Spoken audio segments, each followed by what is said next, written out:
Hello, this short video will show you how to open a CSV file in Excel. Okay, let's go ahead and get started.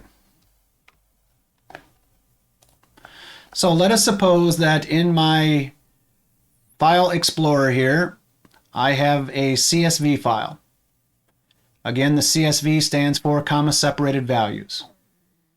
When I double click on that file, it's going to automatically open up in Excel. And the reason that it does that is because my operating system, Windows, has been set up so that when it opens a CSV file, the default program that file will open in is Excel. So let's go ahead and do that now. And you can see that file here opened up inside of Excel for me. Everything's in nice, pretty rows and columns as I would expect.